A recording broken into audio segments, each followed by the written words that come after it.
Hello, beautiful souls, and welcome back to the podcast. This morning, I feel truly alive and whole and free, dwelling in the ultimate. Just finished a beautiful meditation with the Beautiful Souls community, where we gather each morning to remember who we are and change our state of being to that which most aligns with our heart.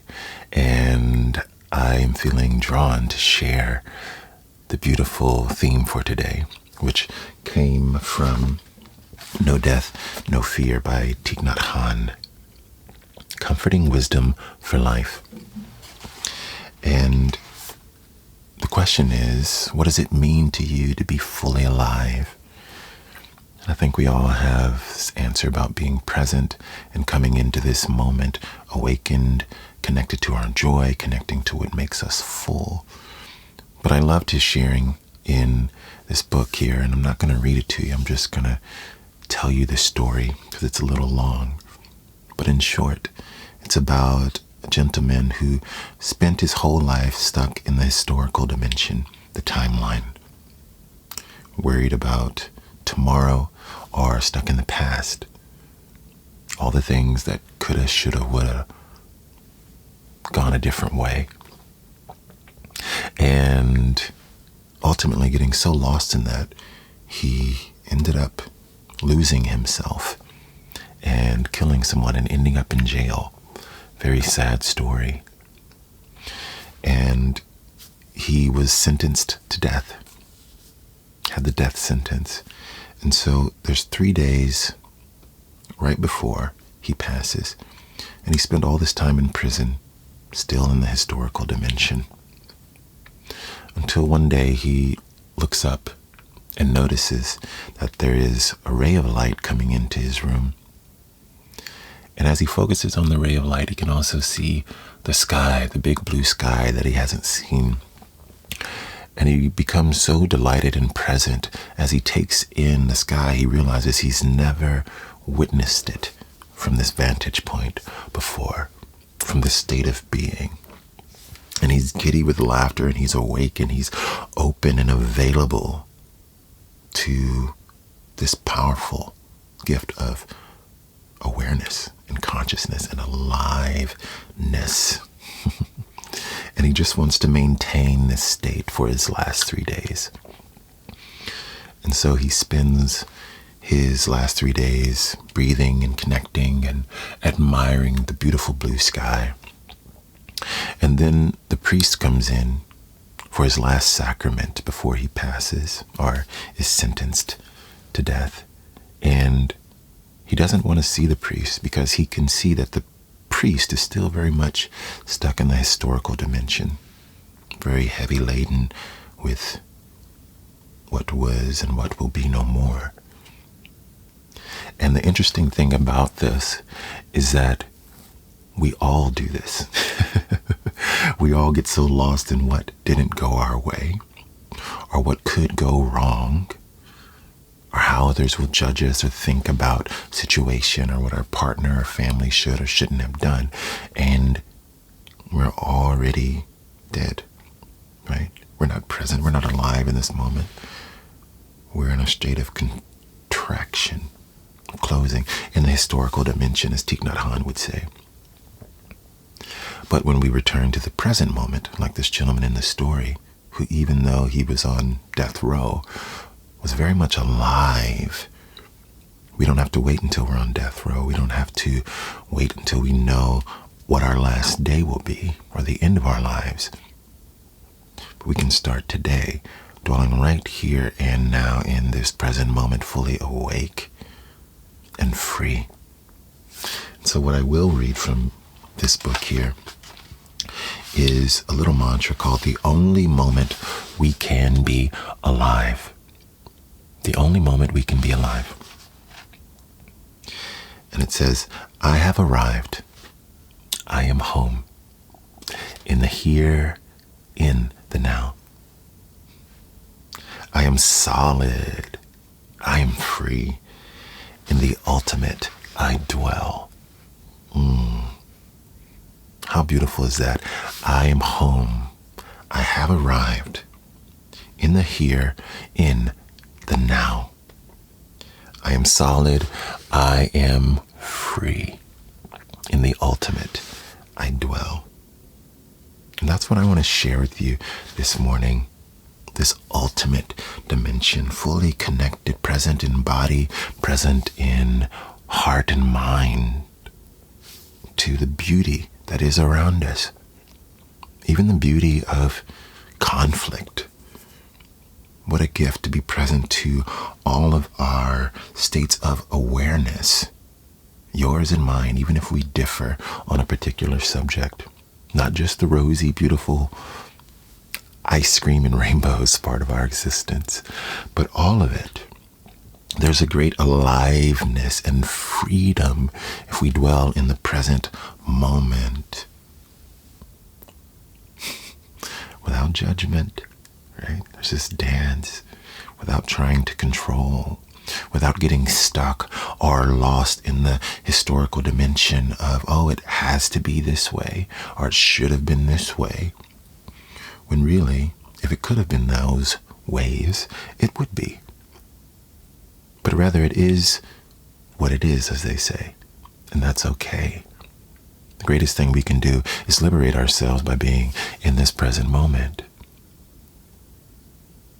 And so the beauty of this is that it liberates you. Love and liberation. The ultimate dimension is deep presence without attachment to the time, history, or the mystery, the future. When we return to the present moment, fully alive, we realize that in reality, though that gentleman in prison knew he had 3 days, we don't know if we have the rest of 2 days. And remembering that truth is another way into the ultimate dimension that can liberate us to ask, what state of being do I really want to be in as I experience whatever is before me today?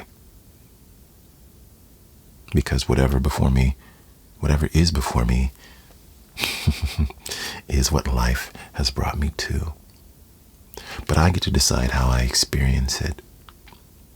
And so it was really powerful this morning in our meditation as we connected to our breath and recited this mantra, right?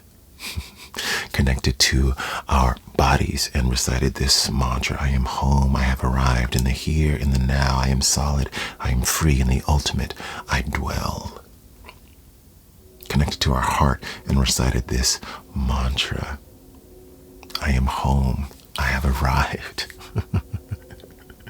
In the here, in the now. I am solid. I am free in the ultimate. I dwell. And finally connecting to loving kindness. I have arrived. I am home in the here, in the now. I am solid. I am free in the ultimate. I dwell. And that mantra, that mind tool, helps to refocus your mind to that truth. You can feel your state expand in alignment with the ultimate dimension, open and available to everything that life is offering you in this season. Such liberation, such freedom, such grace. And the real beauty is, what this is doing is taking you out of codependence. I need this external thing or person or place to be a certain way so that I can be okay. Emotionally. That's what it's doing. And allowing you to remember that in this moment you are already here. You're already free. You're already solid in this ultimate place of liberation. But it's a state of mind. It's a state of being that liberates you. It's an embodied point of present moment awareness. And when you are that present and aware that you are not your thoughts, you are not your emotions, you experience them. They are energies in motion. There's a collective consciousness, a field of thoughts moving in all directions, all at once, that we all get to engage with, and we can tune in like radio frequencies. Not emotionally bypassing, but recognizing that the freest, most liberated, most empowering state to be in is to be a witness to our emotions and our thoughts and our imagination, and engage with them consciously from a state of solidness and freedom bringing us back into interdependence, right? I'm responsible for me, you're responsible for you and your inner experience, and I can be a support to your journey, but I will not and cannot be responsible for the totality of your emotional well-being, because at the end of the day, it's up to you. And at the end of the day, it's also up to me. Whatever I'm feeling, whatever I'm experiencing, in whatever ways I might be stuck. So this is just a quick, gentle reminder to dwell in the ultimate state, right here and now. State of peace, state of freedom, state of inner liberation. To find joy in the little things. To find freedom even in points of conflict or misunderstanding or confusion. To return to a state of awe about the miracle that is your life and your existence. And to remember who you are when you let go of your attachment to your physical form, how many years you've been on this earth, your gender identity, what city you were born in, what ethnicity, and look at the soul, the awareness. Who are you then? One of the most powerful practices was tuning in daily for about 6 months and just asking the question in contemplation, who am I? Who am I? Who am I? Without answering, but waiting for a response to arise from a deeper place. And finally, after 6 months, I heard so profoundly and clearly within me, I am love and liberation. I am love and liberation. I am love and liberation. I am love and liberation. And that opened and cleared and expanded and liberated something within me. I was moved to tears and shaken awake to the beauty of how resonant and pure it was, the way it arose. And for me, that means in every moment I want to be as loving and liberating as I can be to myself and any other party involved, any other beautiful soul I get to connect with. Some days I have a greater capacity than others. But in the end, that is who I am and who I choose to be. And I want to encourage you to do the same. And that's just through sitting with it, being present to it, thinking about it outside of the historical dimension, this present now moment, opening to how do I want to exist in the world.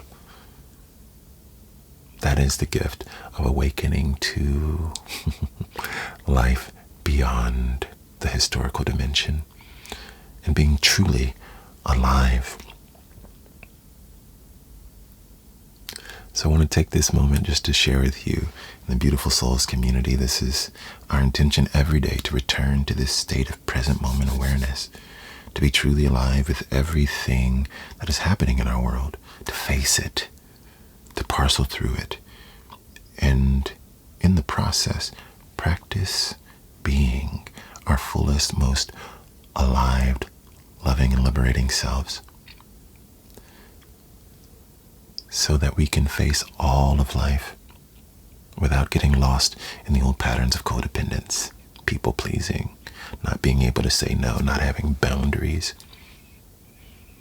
self-betrayal, self-sabotage, and in the process also being a bit of love and liberation to others simply by embodying a more authentic, loving state So if that's something you're curious about, you can learn more about that at my website, asoulcalledjoel.com. Click on community and you'll learn more information about the Beautiful Souls community. Now I want to take a moment to answer a couple of questions that came in. And if you'd like to ask me a question, you can go to my Instagram, asoulcalledjoel, and go to my profile, click message. Once you click message, you'll be able to type, but I want to encourage you not to type. I want to hear your voice. There should be a microphone somewhere in the comment box, and you can click the microphone and record for about a minute. So think about what you want to say before you ask, and it would be so wonderful to hear from you. And I can't promise I'll answer every question because I do get a lot of questions, but I'll do my best to consolidate the questions to answer ones that have a similar theme as many of the others and share them here. Also, if you'd like to connect more on something that's more specific and that is more of a conversational kind of situation, a parcel through, that's something that we do most Saturdays in the Beautiful Souls community in our sharing circle. It's the group in the community join for about an hour or so, and we share what's happening in our world, and we get feedback from others, or we celebrate our growth. And it's such a beautiful thing to witness and experience. So if that's something that you're feeling drawn to, honor what resonates for you. Maybe this space is the space, maybe it's not. But in either case, I hope you find community, because community is key to becoming and honoring who we are. Okay, let's hear from a beautiful soul. So, curious about your thoughts on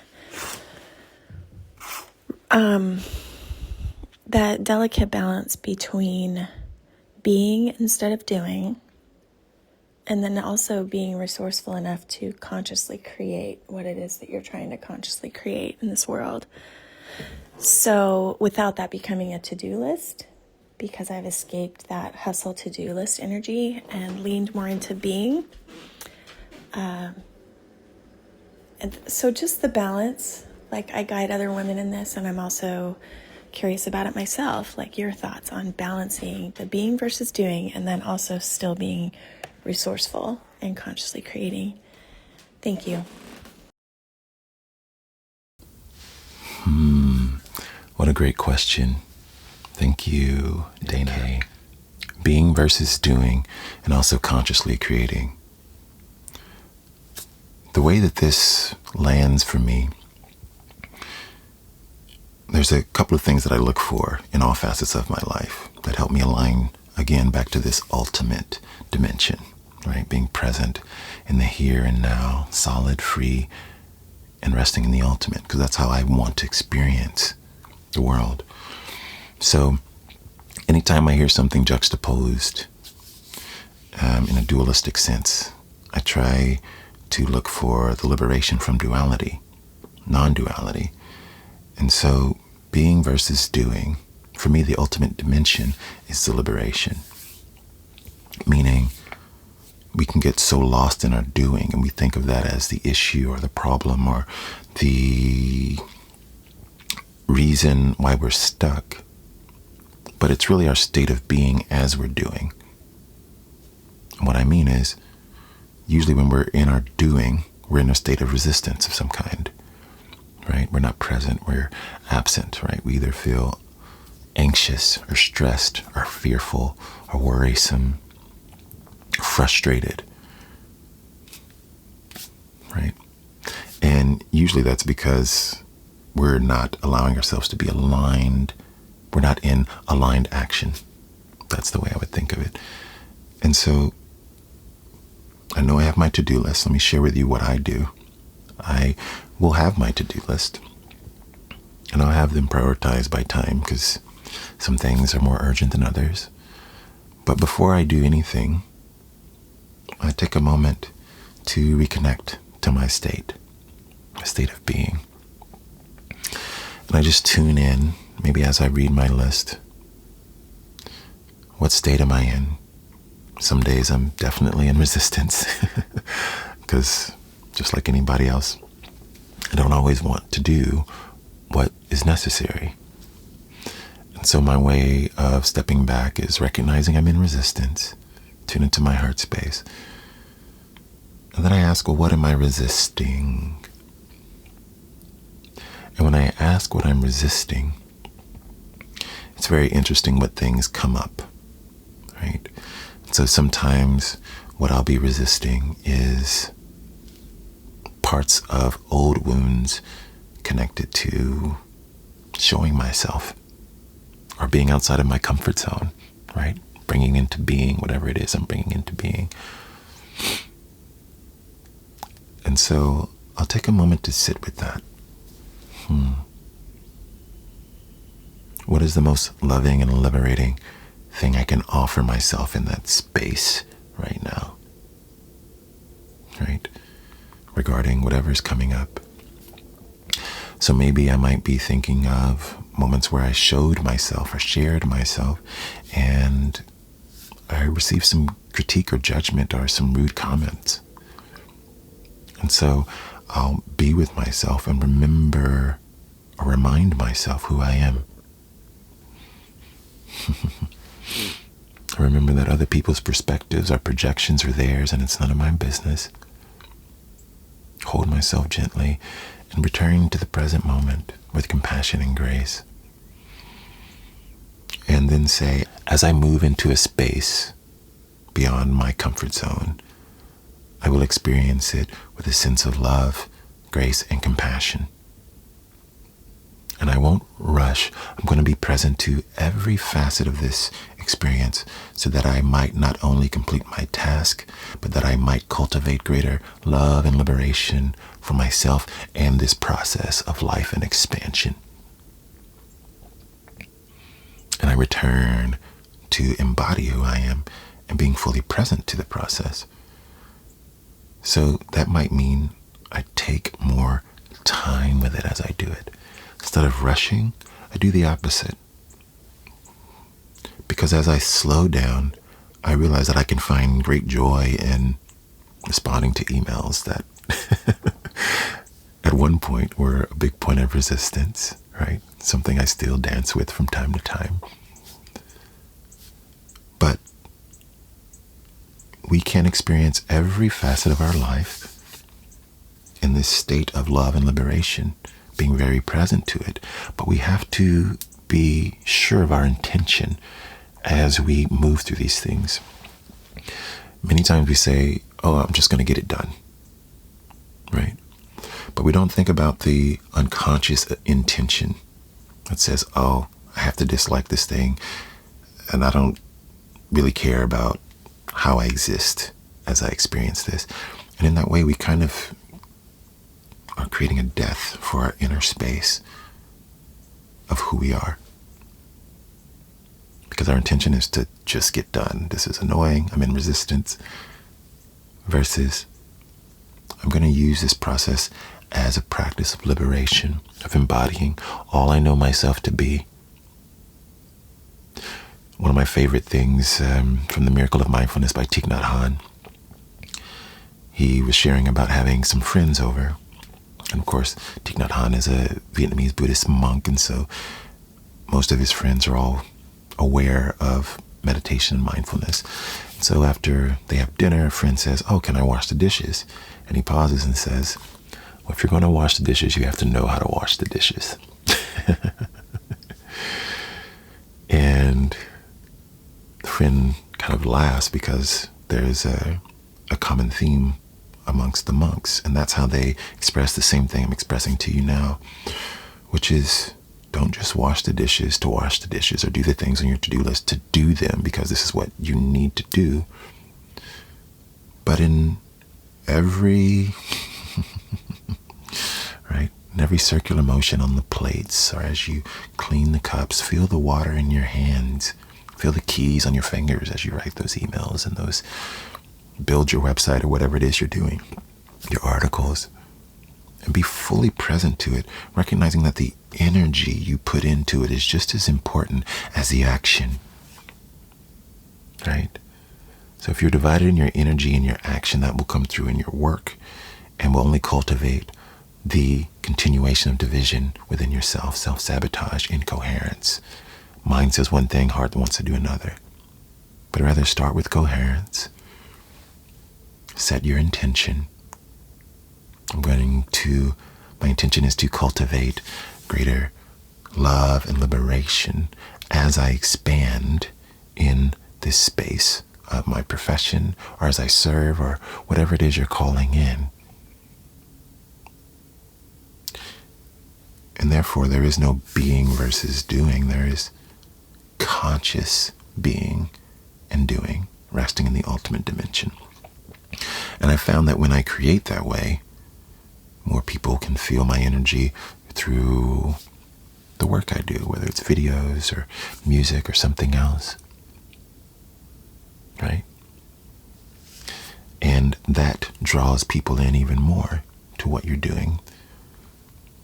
But it also is reminding all of us that there is a new way to be available to all of these things. And if we let go of this partitioning that we do and get to the root of what state of being am I in? Am I resting in the ultimate dimension? That's the liberation. So thank you for your question, Dana. And I hope that my response helped you to realign with how you want to operate and create in the world. All right. I think we have another question here. Hello, beautiful soul. My name is Natalia, and I am from Brazil. I discovered your channel through Instagram, and I have been enjoying your uplifting good morning videos ever since. I'd love to ask you, what kind of habits or practices would you recommend to help us stay grounded and fully present in our daily routines? How can we take care of ourselves in that level? Thank you so much. What a great question. Thank you, Natalia. In our daily routines, how can we take care of ourselves? It's really simple. It's micro meditations. This practice changed my life because I think it's very easy for us to decide that, oh, my meditation practice is, my quiet half hour in the morning or in the evening. And then I have to kind of begrudgingly go back into connecting with people or work or whatever other responsibilities you may have in your day-to-day. However, micro meditation provides another alternative in addition to these isolated practices, taking the meditation with you and connecting it to mantra. So the first introduction I had to micro-meditation was in The Miracle of Mindfulness. He talks about a little book called Essentials for Daily Use that all of the monks used. And they would take moments for mindfulness and connect it with daily activities. So if you're washing your hands, as you get to the sink and turn on the water and get the soap, you're reciting to yourself, washing my hands. I hope that every being has pure hands to receive reality. And this is your mantra as you're washing your hands for that 30 seconds, a minute, whatever it might be. And you notice that when you change what you're thinking about, where your awareness is, as you're moving through your day, your state shifts. And you have that minute, you wash your hands, you dry your hands, you go back to your life. And this is how we take care of ourselves, by remembering that the gift is our awareness and our state of being in every moment, the ultimate dimension, right? What we've been talking about today. Simply by deciding that this is a moment of awareness. This is a moment of liberation. This is a moment of freedom. If I show up and consciously decide what state I want to be in as I experience washing my hands, right? Or walking to the car, or driving, or listening to music, right? You can connect to your breath and have a mantra. It can even be the same mantra from earlier, right? Resting in the ultimate dimension. I am home. I have arrived in the here and the now. I am solid. I am free. In the ultimate I dwell. So, practicing micro-meditation.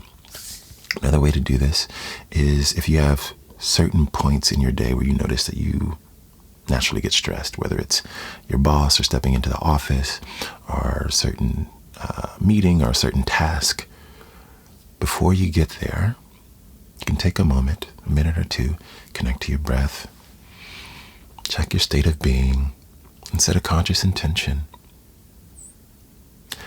As I connect to this group in this meeting, my intention is to rest in a state of openness and freedom. My intention is to embody grace and compassion and deep presence to everyone's needs beyond what I think I already know, without resistance and with deep empathy for everyone's experience. When we set intentions like that, we make ourselves available to the newness and the freshness of the moment again. Because many times what's underneath the surface is we're holding on to the historical dimension. And I'm not saying those moments where you might have been offended or hurt weren't valid, because of course they're valid, but they are not now. And the way that you care for yourself, Natalia's question, how can we care for ourselves in daily action, is to be present to what we really want. And what most of us want at the core is liberation. But we have to choose it. We have to set an intention for it. We have to cultivate and create it. And it starts with our state of being, our state of being, our state of being, our state of being. Not controlling another, not deciding other people have to be a certain way for me to be okay. That's where we get stuck. We can't control anyone else. We can make requests, but we can't control. And more importantly, if we remember that truth, we can free ourselves from this old pattern that doesn't serve us, trying to control the outer world, and simply be here, now, in presence. And in some cases, you may need to set boundaries, right? This is something else we work on in the Beautiful Souls community. Boundaries and nonviolent communication, how to speak in these spaces. But you can do all of that from a state of resting in the ultimate, in this present, fully aliveness, and cultivate it in the face of your own fear, discomfort, of conflict. And you get to witness yourself expand and recognize the role you play in your own suffering. And this is how we free ourselves, right? Connecting to our own authenticity. So, Natalia, to answer your question, I would say micro-meditations as you're doing daily activities helps you to be present and also slow down from rushing, because rushing is a symptom of an anxious mind, a stressful state of being. So slow down. Reconnect to your breath. As I wash my hands, hope that all beings have pure hands to receive reality, practicing love, embodying a state of love and openness, and consciously creating your life, not with action, but with a state of being, and naturally aligned action will flower from that state. So I hope that answers your question, and thank you for taking time to ask. I appreciate you and sending you so much love and light. No matter where you are, no matter who you are, I hope that you will honor what's resonating for you. As you listen today, I hope our time together has helped to open you and remind you of your capacity to experience your life differently in a way that honors all that you are. Because at the end of the day, all we have is this moment right here and now. And there's no better time than right here and now to experience life with more presence, more love, and more freedom. Thanks for spending some time with me. I don't take it lightly. And as I let you go today and bid you farewell, trying something a bit new. I get so many amazing messages of gratitude and kindness, and they are so healing to hear. But I also think they're healing and supportive to building community with so many others online. And so I just want to say thank you, and also remind you that if you want to share a gratitude, you can go to my Instagram, asoulcalledjoel, and click the message button. And then instead of typing, click the microphone in the bottom of the screen and record 1 minute of whatever it is you'd like to share. Or if you have a question, that's the place to do it as well. And I'll share as many as I can and as many resonate. Thank you for taking the time. And today, we're going to end by listening to some beautiful sharings and moments of gratitude that offer moments for all of us to be heard and seen in our experience. And maybe you might resonate with some of these experiences as well. See you soon. Much love and light. Peace. Hi, Joel. This is B. I decided to leave you a voice message today. I know you are a large, not only content creator and musician and all of that stuff, and hopefully you'll get around to listening to this. Yesterday, I got profiled, and it upset me, of course. And even still this morning, I'm still, kind of coming down from it. But I came across this post about mental health being more important than work obligations and things like that. I thought about all of the things that I didn't get to do because I was kind of flustered and a little afraid. And this morning I made a list for that to try to get back on path. But what I am going to do is I'm going to go on a hike right now and decompress because of the message that you sent. And usually when I hike, I always listen to whichever one of your albums that I happen to put on. And energy usually comes up. I really love that song. Or love to hear you flow, put it like that. Well, anyway, I just wanted to leave you this message and thank you for the reminder. Have a wonderful, wonderful weekend and the rest of your week too. Peace. My name is Celeste, and I live in Howard County, Maryland. I wanted to say that you're an inspiration to me personally. I've shared you with many of my friends over the last couple of years. The reason why is because I've never quite come across any one particular person via social media where I felt an instant connection. You're truly speaking through spirit. You are just this beautiful soul that speaks directly to my soul.